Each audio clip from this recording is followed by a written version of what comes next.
BBG Amaravati ventures లో Mahashivratri bumper offer 15 రోజుల్లో full payment చేస్తే plot registration free. For more details contact 040690344. మీ పేరండి? శ్రీనివాస్ అండి నా పేరు. శ్రీనివాస్. అవునండి. ఓకే, 27వ డివిజనేగా మీది? 27వ డివిజన్ అండి. ఓకే, ఏంటి ఈ డివిజన్లో ప్రధాన సమస్యలు? ప్రధాన సమస్యలు ఏంటంటే మురుగునీటి సమస్య ఎక్కువ ఉందండి. దోమల పరిస్థితి ఎక్కువగా ఉంది. ఇక్కడ ఉన్నటువంటి పారిశుద్ధ వ్యవస్థ కూడా సరిగ్గా లేదు.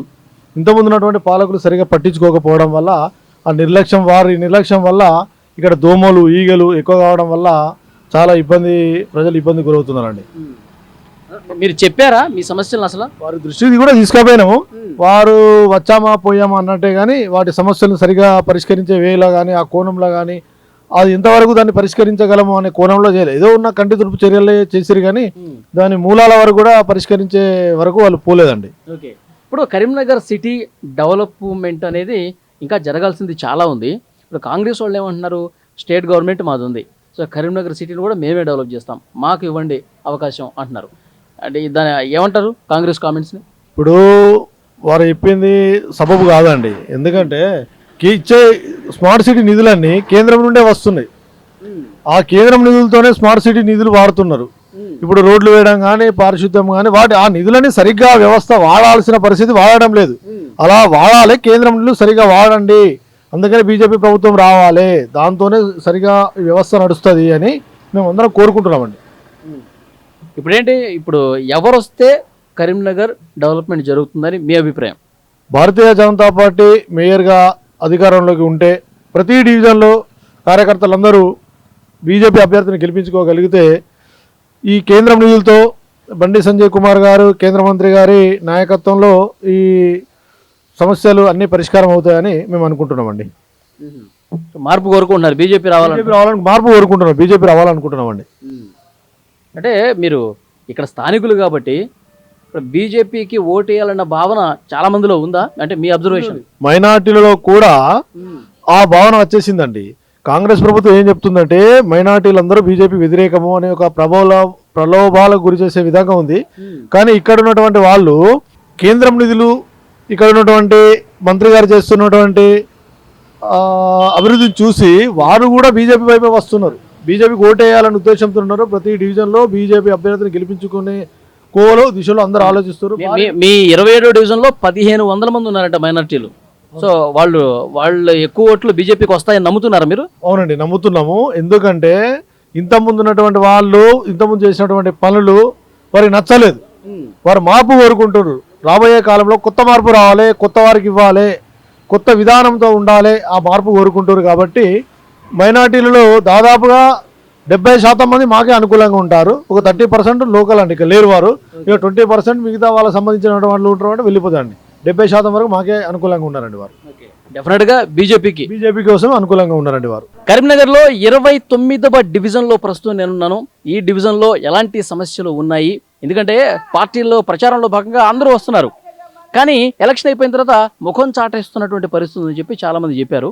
సో 29వ డివిజన్లో ఏంటో సిచ్యువేషన్ తెలుసుకుందాం. స్వరూప్ గారు, ఏంటి మీకు సమస్యలు ఇక్కడ? ఈ మోరీలు మంచిగా లేవు. ఇది మళ్ళీ ఏంటంటే బండ్ల పెట్రోల్ ఎత్తుకపోతారు నైట్ తెలుస్తలేదు ఎవరికి. మాకు ఎటన్నా ఊర్లో వేయినా అటు వేయినా కూడా గట్లా దొంగలు పడతా ఉన్నారా? ఇక మరి దొంగలు పడకుంటే ఎవరు పడతారు? మాకు బండ్ల పెట్రోల్ అవి పోతే అట్లా అని. అందుకనే మాకు సిసి కెమెరాలు కావాలి, ఇవి మోరీలు కావాలి అట్లా. మరి మోరీ సమస్య ఉందని చెప్పి మీరు ఇప్పటి వరకు పనిచేసినటువంటి కార్పొరేటర్ చెప్పారా? చెప్పినాం కానీ సరే చేద్దామన్నారు, కానీ అక్కడ దాకా అయినా కానీ ఇటు కాలేదు. సరిగ్గా పని చేయాల, ఇటు అయితే కాలే అంతే. ఇంకా వాటర్ సమస్య కానీ? వాటర్ మంచిగా వస్తుంది, వాటర్ మంచిగా వస్తాయి, కరెంట్ అన్ని మంచిగా. ఓన్లీ మోరీ సమస్య? మోరీ సమస్య మాకు సిసి కెమెరాలు కావాలంతే. ఓకే, మరి ఇప్పుడు దొంగలు వస్తా ఉన్నారు, పెట్రోల్ తీసుకెళ్తా ఉన్నారు, ఈ సమస్య ఉంది కదా? మొన్న జరిగింది, 2 రోజులు అయితే లేదు, మొన్ననే జరిగింది మాకు గల్లీలలో. ఈ గల్లికి ఆ గల్లికి అంటారు, ఇక కొంట పోతారు. మరి దొరలో తెలియదు, ఇక తెలిసిన వాళ్ళు కొంట పోతారు, ఎవరు కొంటారో తెలియదు. అట్లా సీసీ కెమెరాలు కావాలని చెప్పి మీరు అడుగుతున్నారు? మరి ఇంకా అడగాలి.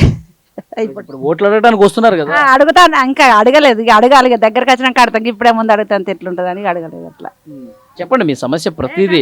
మాకైతే ఏం లేదు పాప, ఆయన మాకు చేసిండు, రోడ్లు చేసిండు, పింఛన్లు రాకుండా పింఛన్లు ఇచ్చిండు. కాకపోతే ఇది ఒక మోరే అయిపోయింది అంతే మా గల్లికి, ఇక అంత మించి ఎదురే.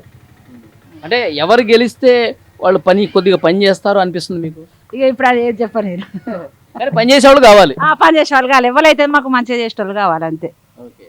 సో ఇది ప్రధానంగా మోరీ సమస్య అయితే కరీంనగర్లో చాలా డివిజన్స్లో నేను తిరిగిన ప్రతి డివిజన్లో కూడా ఇదే చెప్తున్నారు, మోరీ సమస్య ఉంది, కనీసం ఎవరు కూడా పట్టించుకోవట్లేదని చెప్తా ఉన్నారు. ఇక్కడ ఇంకా కొత్త సమస్య వచ్చింది, సీసీ కెమెరాలు పెట్టాలి మా కాలనీకి. ఇదంటే దొంగలు ఎప్పుడు బండ్లు పెట్రోల్ తీసుకుపోతున్నారు, ఇప్పుడు ప్రస్తుతం పెట్రోల్ తీసుకెళ్తున్నారు, లేదంటే ఇంకా ముందు ఇళ్లలో కూడా చొరబడతారన్న ఒక భయం వాళ్ళలో కనిపిస్తోంది. సీసీ కెమెరాలు కావాలని కూడా చెప్తా ఉన్నారు. సో ఈ డివిజన్లో ఇంకా ఎలాంటి సమస్యలు ఉన్నాయి, ఇంకొంతమంది అభిప్రాయం కూడా మనం తీసుకుందాం పదండి. ఏం పేరమ్మా మీ పేరు? కలికోట లక్ష్మి. కలికోట లక్ష్మి. లక్ష్మి గారు, మీ 29వ డివిజన్లో సమస్యలు ఏమున్నాయి? ఇది ఒక్కటే నల్ల ఒకటి సన్నం వస్తుంది అంతే, మాకు ఏం లేదు. నల్ల ఒకటి సన్నగా వస్తుంది, అంటే వాటర్ ప్రెషర్ రాదు.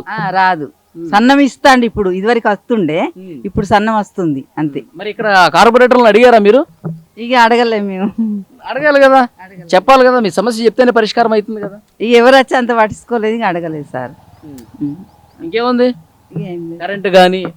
కరెంట్ ఫ్రీ కరెంటే మాది. బాగానే ఉందా కరెంట్? ఫ్రీ కరెంటే. ఓకే. మోరీల సమస్య ఏమైనా ఉన్నాయా?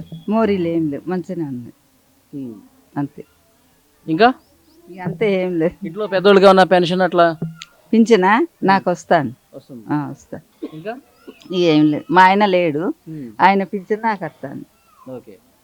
ఓన్లీ నల్ల సమస్య ఒకటి ఉంది. నల్ల ఒకటే, సన్నం ఇస్తాను. ఇదివరకు మంచిగానే ఇచ్చిండ్రు, ఇప్పుడు సన్నం ఇస్తాను. ఓకే అమ్మా. కరీంనగర్లో 29వ డివిజన్ దగ్గర నేను ప్రస్తుతం ఉన్నాను. కొంతమంది ఉన్నారు ఇక్కడ కూర్చొని, వాళ్ళతో మాట్లాడదాం. మీ పేరు బ్రదర్? సాయి అన్న. సాయి. ఏంటి ఇక్కడ సమస్యలు ఏమున్నాయి? రోడ్లు, గల్లీలలో రోడ్లు బాగాలేవు, మోరీలు, చెత్త ఎక్కడ పడితే అక్కడనే ఉంది. ఆ మోర్లలో దోమలు, ఇంకా చిన్న చిన్న కుక్కలు చిన్నపిల్లల మీదకి బాగా ఎగబడుతున్నాయి. రోడ్లలో బాగా మన రోడ్డు మొత్తం డ్రైనేజ్ ప్రాబ్లం బాగుంది. గల్లీలలో మొత్తం హోల్సే ఉన్నాయి. ఆ గల్లీలో మన రోడ్ నెంబర్ 5, 6లా మొత్తము రోడ్ మొత్తం గలీజ్ ఉంది. అటు పోతే వాళ్ళు డైరెక్ట్ అంటారు, ఇట్లా ఈ రోడ్స్ ఏంది, ఇంతకుముందు ఉన్న ఏం చేసిళ్ళు అని చెప్పి అంటారు మమ్మల్ని. ఓకే. మరి ఈ ప్రాబ్లమ్స్ చెప్పుకున్నారా మీ కార్పొరేటర్కి? చెప్పినామన్నా, గతంలో చెప్పినాము, పట్టించుకోలేదు. ఇప్పుడేంటి మరి ఇక్కడ ఎవరైతే బాగా పని చేస్తారని మీరు అనుకుంటున్నారు? ఇప్పుడు కొత్త అభ్యర్థికి మా సోమిడి వేణన్నకు వేద్దామని అందరం కలిసి అనుకుంటున్నాము.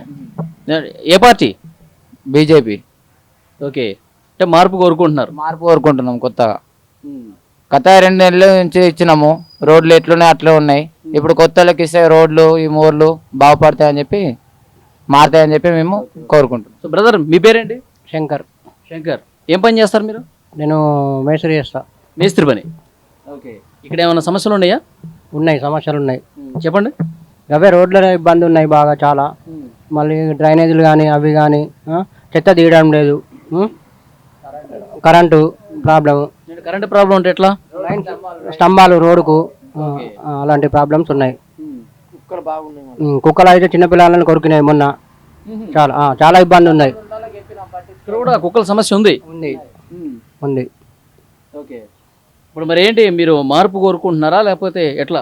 అవును, మార్పు కోరుకుంటాను. మార్పు రావాలి కదా, ఇంత ముందు ఉన్నదే కాకుండా ఇప్పుడు వేరే రావాలని కోరుకుంటున్నాం. అంటే ఎవరు వస్తే బాగుంటుంది అనుకుంటున్నారు మీరు? మేము జనసేన పార్టీ నుంచి మా అభ్యర్థి నిలుస్తున్నారు, అతనే రావాలనుకుంటున్నాం. ఓకే. జనసేన అంటే ఎట్లా?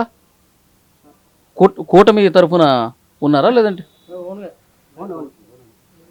జనసేన అభ్యర్థి నిలబడ్డారు ఇక్కడ? అవునవును, నిలుస్తున్నారు. ఓకే. సో గెలుస్తాడు ఇప్పుడు? అయితే గెలుస్తాడు. మేము తపన పడుతున్నాం, చాలా కంపల్సరీ గెలుస్తాడు. ఓకే. అతను మరికి అంటే ఇక్కడ పని చేసినటువంటి అనుభవం గతంలో ఏమైనా ఉందా అతనికి? ఉంది అనుభవం ఉంది. అతనైతే బాగుంటుంది, బాగా చేస్తాడని నమ్మకం ఉంది. ఓకే. 29వ డివిజన్లో జనసేన అభ్యర్థి కూడా నిలబడ్డాడు. సో అతనికి ఈసారి గెలిపించాలని చెప్పి వీళ్ళు కోరుకుంటూ ఉన్నారు. సో మరికొంతమందితో మాట్లాడదాం. మీ పేరు? నాగరాజు.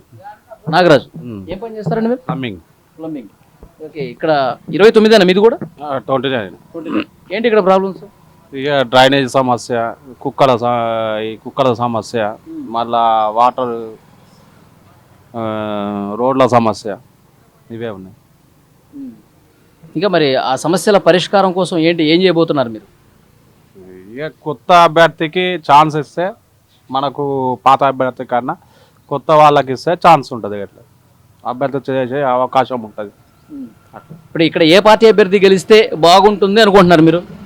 ఎవరైనా సరే కొత్త అభ్యర్థి మనకు పాత వాళ్ళు కాకుండా. అంటే కరీంనగర్ మేయర్ అనేది ఇంతవరకు బీజేపీకి కానీ ఎవరికి రాలా. బీజేపీ కానీ ఎవరికి రాలే, ఒక టీఆర్ఎస్ గతంలో 10 ఏళ్ళు బీఆర్ఎస్ ఉంది కదా. ఉన్నది. ఇప్పుడు రాష్ట్రంలో కాంగ్రెస్ అధికారంలో ఉంది. అవును. అంటే ఎవరు వస్తే మీకు న్యాయం జరుగుతుంది అనుకుంటున్నారు? ఇక మనకు కొత్త అభ్యర్థి ఎవరు వచ్చినా కానీ న్యాయం జరుగుతుంది. ఇంతవరకు చేసిన వాళ్ళు కాకుండా కొత్త వాళ్ళు కావాలి. అంతే. సో డెఫినెట్గా ఇక్కడ 29వ డివిజన్లో కూడా మార్పు కోరుకుంటున్నట్టుగా చాలా స్పష్టంగా కనిపిస్తుంది. ఇప్పటి వరకు చేసిన వాళ్ళు అసలు మాకు వద్దు, మాకు కొత్త అభ్యర్థే కావాలి, కొత్త నాయకుడే కావాలి. కొత్త అతను వస్తే అతను ఏమాత్రం చేస్తాడు. ఈ మోరీల సమస్య చెప్తున్నారు, కుక్కల బెడద కూడా ఉంది ఇక్కడ, తర్వాత కరెంటు సమస్య ఉంది. సో ఈ సమస్యలన్నీ పోవాలంటే కొత్త వాళ్ళకి అవకాశం ఇద్దామని చెప్పి వాళ్ళు చెప్తా ఉన్నారు. సో చూద్దాం.